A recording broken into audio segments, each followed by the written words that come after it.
Hello, everybody. It's Sunday evening, and yes, you're with Simply Butch. I am the host of Butch On Sports. Yes, it is Sunday. I'm glad you're with us. And always thanks for tuning in, all you fine friends, relatives, and all around good people. Okay, all right. Stretch that out a little bit here. Let's get some sports news that you can't get enough of, and we don't have enough of, but we'll try to stretch it in as much as we best we can on a Sunday night, as we know. And if you have not heard, yes, if you have not heard, that the old show of Commissioner. I said Commissioner. I'm watching too much Batman and stuff on TV. I do this about this pandemic here.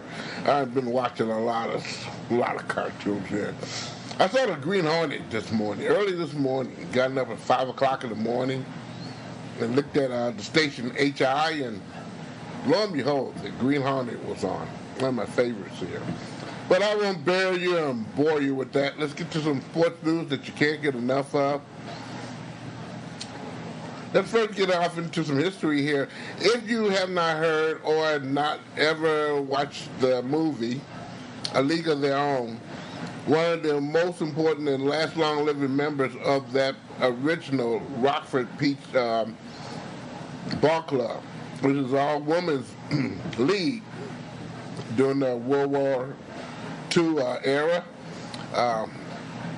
Mary Pratt passed away this week, last week I should say now. She died at the age of 101 in her hometown of Bridgeport, Connecticut here. The All-American Girls Professional Baseball League said Friday that the Peaches were the most successful team in the league, which was launched in 1943. During their early success, they featured the movie, if you haven't seen it, doing this long stage of bringing out good movies, sports channels included. I know it has been on the Major League Baseball Network, A League of Their Own with Gina Davis and Tom Hanks. Pratt was really not specifically featured in the film adaptation, but many supporters and characters, based on the combination of players there, say that she was one of the more popular people. The league, AAGPBL, officially said made these comments about Mary Pratt. The former Rockford Peach and Kenosha Comet. She played for two teams there. Mary Pratt passed away on May the 6th. She was 101 years old. Mary was the last known original Peach player that played on the 1943 team. The story of her energy will be missed for a very, very long time. And yes, they opened up a section in Cooperstown finally for the recognized the Women's Baseball League way back when in the I'd say the mid-90s there. And if you've ever been to Cooperstown, that is a section fenced off for ball players of the women's era there, including softball as well. And you should go ahead and take a whiff of that particular section there. It is something that astounds you there. And many women that I have met during the era, the black baseball era there, where, you know, they don't talk about it, but there were a lot of black women's ball teams as well. And many contestants I have talked to some historians say they were just as competitive, if not more,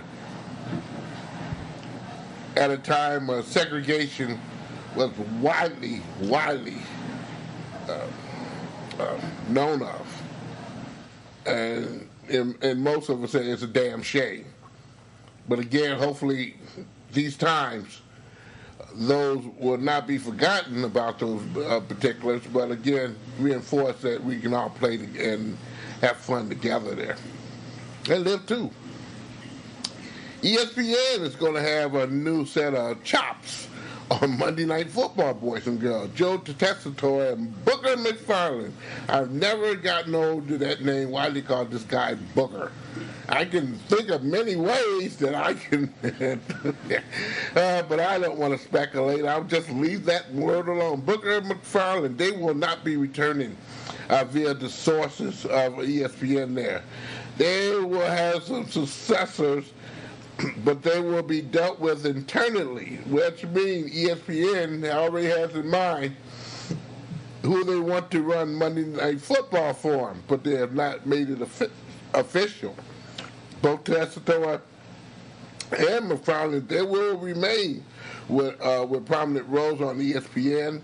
ESPN, again, I tell you, they're going to hire within to replace them with some remaining prominent roles at ESPN of some people that they know. And right now, my guess would be Steve Levy, Louis Riddick, and also Dan Orlovsky. Those are the top peers in the professional game as far as giving up information. I can't say that some others will kind of stand there because they might wink it once a week. Dan Orlovsky and Louis Riddick, they are normal keys on the NFL live show that they do. So I can't see them not being in the mix of who they put in that booth and talking about football. They've had problems since they had lost the coach who went on to coach football back at Oakland here, and now Las Vegas. Yuck, yuck, yuck, yuck, yuck. This is Sunday, and I know most of you, if not many of you, were watching the Michael Jordan story, The Last Dance, which I've already made my little public comments, and if you haven't heard them, it is what it is. But, I think some of the particular of the show, they don't elaborate enough about or try to find some conception of peace with it. They find access to grind in many of the stuff that they show on television there with Michael Jordan. Although he was a great competitor, you cannot put that down about the man. He was an excellent, if not great, basketball player. And a very good motivator to others because he wanted to win. And he had that mentality to drive it on other people and make the team successful in such a manner where he did shine. However, there were some teammates in there and some of the things, such as the All-Star team, the Dream Team per se, where the Isaiah Thomas conversation came into play, which they're comparing both of them to equality, which is not. Isaiah Thomas had his game, and he was very successful at it, so did Michael Jordan. And I think somewhere down the line that you want to pit two people against one another to say who was the better of the two. Now, you may say Michael Jordan was the more superior, being he have 6 rings on his finger.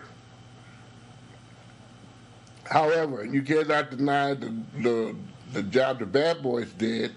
And then also the 2004 Pistons team that went to finals, I think in 4 consecutive seasons, although didn't win but won. Were part of finals or finals in a certain division where basically they was all in it, But David Robinson was interviewed, I think, this past Saturday, in Chicago. With Jason Goff on, I got it right here, NBC Sports Chicago there. And I guess he asked a question about the Dream Team and all that other good stuff, and in general about why Thomas was not on the team. And David Robinson said that Thomas shouldn't be surprised that he was left off the Dream Team. He did it to himself. And we'll talk about that in a moment. This is Robinson on the Bulk Talk podcast on Jason Goff on NBC Sports Chicago. If you have a reputation and you take pride in your reputation as a bad boy, it kind of means that people aren't going to like you there. Robinson told Goff, you can't be that surprised when people say, I don't really want to play with the bad boys. I don't understand that. His knowledge of that, too, although the bad boys kicked the crap out of San Antonio during those times there. You know, when you talk about putting together a team, chemistry matters, it does. Robinson said you can't act like it doesn't matter, and it's for that team if it's clear that it was a consideration for all people involved. And I guess interpretation of that particular statement just goes as follows here, that he didn't like Isaiah Thomas either. For whatever reason or whatever reputation the Detroit Pistons carried throughout the league as this rough and tumble team that perfected basketball, played in the 60s, the 50s, the 60s, the 70s, the 80s, going into the 90s. But certain companies who had ventures and other players put a stop to that after 2 years of championships with the bad boys there, as we all know, and many say Nike is responsible, you know, because they had a lot of stock in Michael Jordan, lock, stock, and barrel, and one of the big money hoppers in the NBA at that point in time. The NBA had not seen that much money from a corporate sponsor. And that had a lot to do with the pickings of who was on that particular team. By the way, Isaiah Thomas wore Converse. He didn't have Nikes on his foot. Maybe that had something to do with it too. As many players back in the days wore Converse and Adidas. Didn't all wear Nikes. Nike was a young company growing up in Beaverton, Oregon at the time, and they got that was the start of Nike's using star sports people as the face of the company, I should say. So, you know, a lot of things that I know as a reporter, as a journalist, that are very much so true.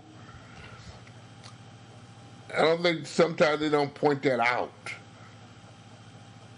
or bother to edit that particular situation in. May ask the question, but it's not edited in the program itself. And maybe that's why I've taken a kind of hands-off approach to the show. I do see nits and pieces of it tonight. It happens to be Money in the Bank. So Michael Jordan could go to Blazers here. You know, and I'm sorry here. You know, that had precedence here. We'll talk about Money in the Bank in a few minutes too here, by the way, here. But that's the deal. Check your history and some of those old-timers who remember those great old days of the Pistons in Chicago was after that ruling, the Michael Jordan rule, per se, where he could never be touched. If you laid a fingernail on the guy, you were called for a foul or abuse or whatever it may be. And, you know, that drives a lot of people away from sports, too, as well. But, hey, that's okay. Well, the last time the MHSAA finals were canceled. Now, historians traced it back to the start of World War II, to the German dictator Adolf Hitler's decision to invade Poland on September the 1st in 1939. The Emperor of Japan's involvement in the war became effective in September of 1940 with the signing of the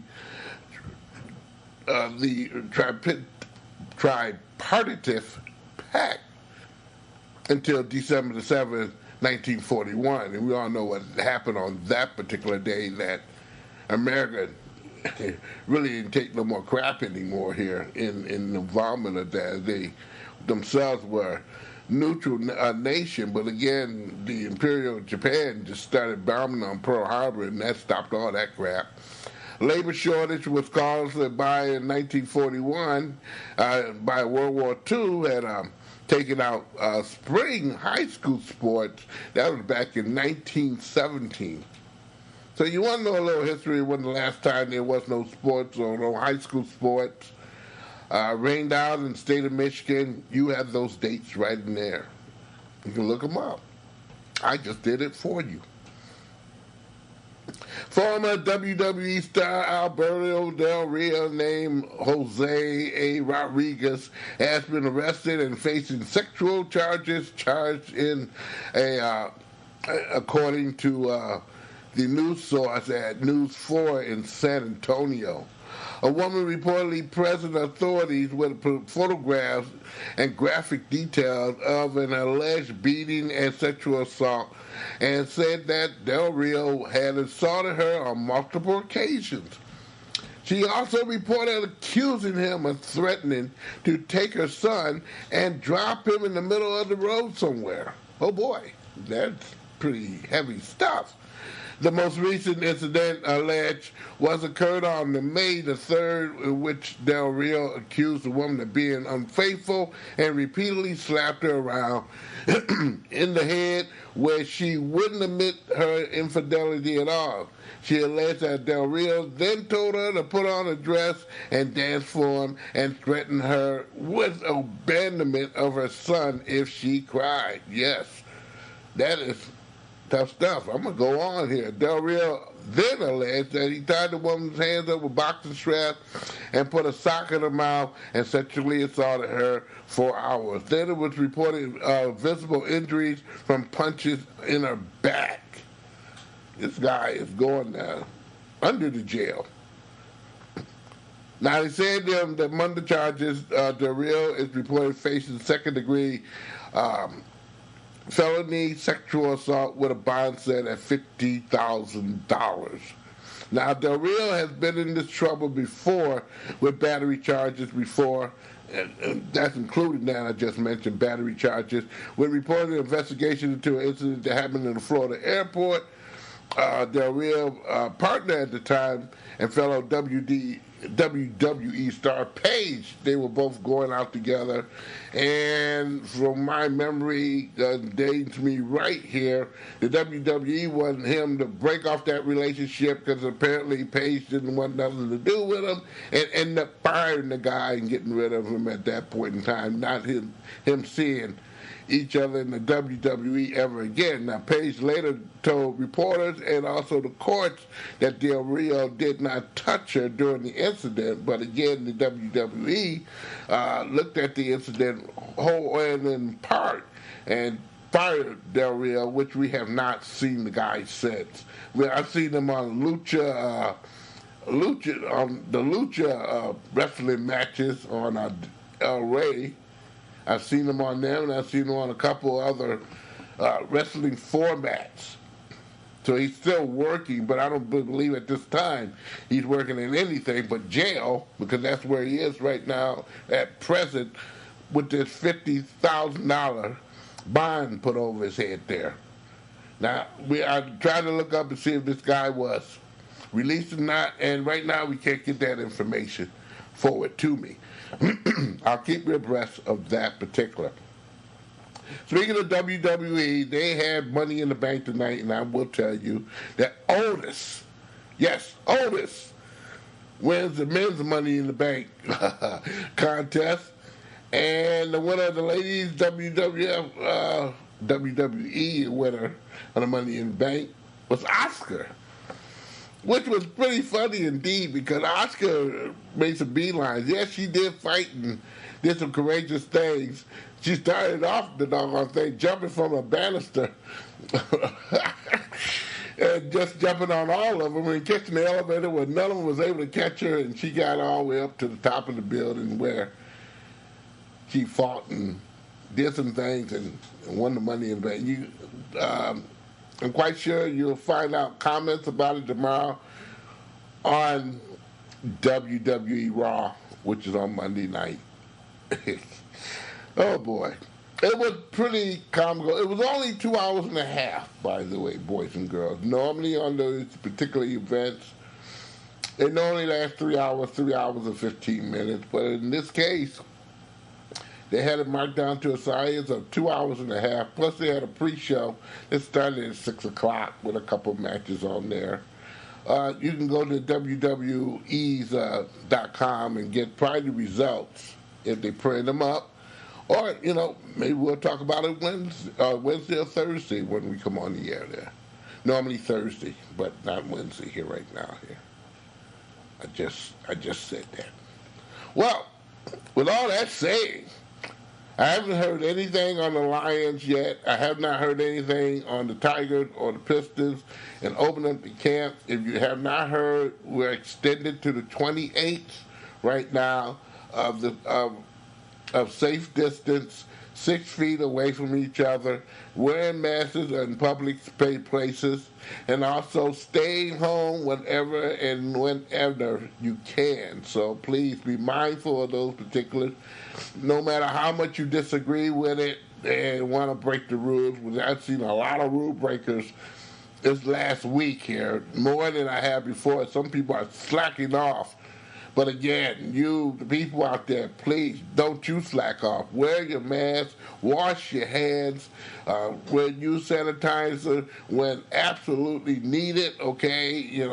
This is the thing. And don't touch your face, or rubbing your eyes while you're going out in public places and have to touch doors and all that, unless you can wash your hands or sanitize them right away. Please don't do any of that there. Save yourself. Okay, I tell you right now, save yourself. Be mindful of what's going on out here. Butch On Sports is a presentation of All My Darling Productions. You can watch Butch On Sports, or you can listen to Butch On Sports on Facebook, of course. Go to Butch On Sports on Facebook. You can also go to Podomatic.com. You can type in SIMPLYBUTCHTOO.Podomatic.com. You can also check me out on iTunes, of course, along with going to thegamesportshow.com, where, again, yours truly will be on till hopefully tomorrow at 6 o'clock. We'll do some sports news and all this other good stuff here. And with Scott Mason, E.J. Russell, and Dave McKay. You can also go to thegamesportshow.podbean.com also to get the latest Butch On Sports. So tell your friends, give me a like on Facebook if you can. Hey, if I can do something for you, hey, let me know. Just Simply Butch2 at yahoo.com is where you can send me an email. Alrighty, I'm going to be cool and get on out of here. Y'all have a great beginning of the week.